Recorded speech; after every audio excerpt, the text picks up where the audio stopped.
Olá para você que acompanha o SBT Notícias pela internet. 3 homens armados e fardados com uniformes da aeronáutica invadiram a base aérea de Manaus. Eles renderam um soldado, levaram um fuzil e 40 munições de uso restrito das Forças Armadas. A invasão foi por volta de 11h20 da noite dessa terça-feira. Os bandidos não tiveram dificuldades para entrar na área restrita. Segundo testemunhas, os homens que invadiram a base aérea aqui de Manaus estavam armados e vestidos com roupas da aeronáutica. Eles ficaram escondidos no matagal que existe aqui no local. Eles deram uma coronhada no soldado e levaram a munição e o armamento. A polícia militar foi acionada. De acordo com a PM, um fuzil AK-47 parecido com este e 40 munições de uso restrito das Forças Armadas foram roubadas. Eram 3 com uniforme da Força Aérea, o que com certeza facilitou a entrada deles aqui. Essa daí é uma arma de alto potencial de letalidade, né? Visto que ela pode causar um grande estrago. Ela atravessa vários tipos de superfície aí que com certeza gera um grande risco. As buscas na Zona Sul continuaram pela manhã, mas ninguém foi preso. A aeronáutica aqui em Manaus não se pronunciou sobre o caso. Em nota, a assessoria da aeronáutica em Brasília informou que o comando da base aérea aqui em Manaus abriu um inquérito para investigar o caso. Em pouco mais de 12 horas, 2 cooperativas de transporte alternativo foram assaltadas na capital. A polícia conseguiu prender 3 das 4 pessoas envolvidas. Imagens de câmeras de segurança mostram a quadrilha chegando a pé e entrando na cooperativa. Os bandidos anunciam o assalto, rendem os funcionários com violência e seguem para o escritório. Um dos assaltantes atira contra uma janela e atinge o tesoureiro. Enquanto isso, um cooperado chegava ao local neste carro. Ele percebe o assalto e foge para acionar a polícia. Depois, os bandidos também começam a fuga. 2 deles vão com este motoqueiro, que esperava do lado de fora. Outros 2 seguem a pé.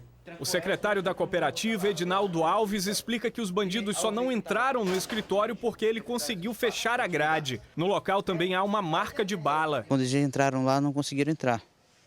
Não conseguiram entrar no escritório. O assalto foi frustrado porque o cooperado nosso chegou e fez com que eles fossem embora. As imagens da Coptran também mostram o momento em que o tesoureiro Edivaldo Souza Lopes, de 54 anos, é socorrido por colegas. Ele foi atingido na pelvis, passou por cirurgia no Hospital Platão Araújo e não corre risco de morte. A polícia conseguiu prender 3 suspeitos do assalto, mas só um, menor de 17 anos, foi reconhecido pelas vítimas. Em pouco mais de 12 horas, esta outra cooperativa, também na Zona Norte, foi alvo de assaltantes. 4 homens armados chegaram no local, renderam cerca de 10 funcionários e levaram toda a renda. A polícia ainda investiga o caso. Os rodoviários prometeram entrar em greve nesta quarta-feira, mas depois de uma reunião entre o prefeito de Manaus, o sindicato da categoria e o Sinetran, a paralisação do sistema de transporte coletivo foi suspensa. A suspensão da greve só aconteceu por volta das 10 horas da noite de ontem. A decisão saiu depois de uma reunião de quase 2 horas entre o prefeito de Manaus, Sindicato dos Rodoviários e Sinetran. Ainda durante a reunião, as partes assinaram um documento garantindo a suspensão da greve, que deveria prejudicar cerca de 800 mil pessoas. A greve é uma última instância. Antes de chegar à greve, se deve tentar o acordo por todas as vias. Um acordo que seja bom relativamente para as 2 partes. Porque uma parte cede um pouquinho, outra parte cede outro tanto. E se protege a cidade, porque transporte coletivo é um serviço essencialíssimo para o funcionamento de uma cidade. Os rodoviários queriam paralisar o sistema para esperar o julgamento de uma ação trabalhista, que será apreciada hoje no Tribunal Regional do Trabalho. E hoje pela manhã, os rodoviários voltaram a se reunir. Quem nos traz os detalhes desse encontro é a repórter Sigrid Avelino. Olá, Sigrid, boa tarde. Olá, Mariana, boa tarde. Hoje pela manhã, o Tribunal Regional do Trabalho decidiu pelo fim da junta governativa que estava à frente do Sindicato dos Rodoviários há mais de 1 ano. Fica valendo a partir de hoje a convenção de 2011 e a volta de alguns benefícios que tinham sido retirados dos trabalhadores. Hoje não se pode mais compensar a jornada de trabalho, não se pode mais fazer banco de horas na categoria dos cobradores e motoristas de ônibus. Assim como também são deferidos vários outros benefícios. Também não vai se poder mais fazer esse desconto que eu acabei de falar do assalto. Também não vai se poder prejudicar cobrador e motorista indo de encontro à lei federal.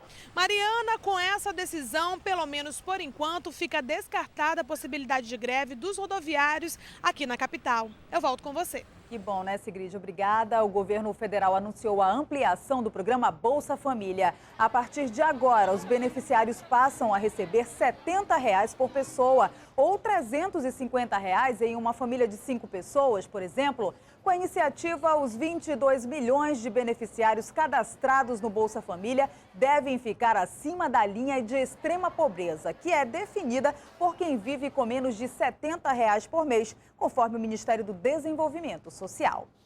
E o processo de licitação para as obras da cidade universitária da UEA foi suspenso. Vamos aos detalhes com Larice Neves. Muito boa tarde, Larice.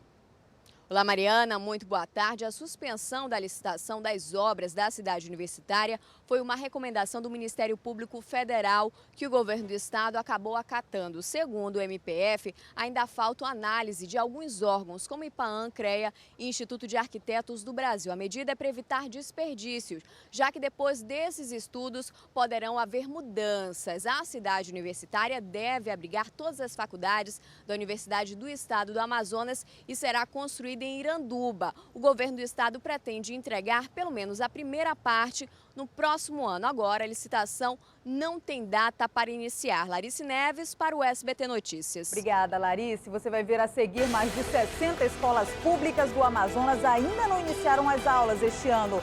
E as fábricas de chocolate estão em ritmo acelerado na produção de ovos de Páscoa. Agora são 13 horas. Não sai daí que a gente volta já.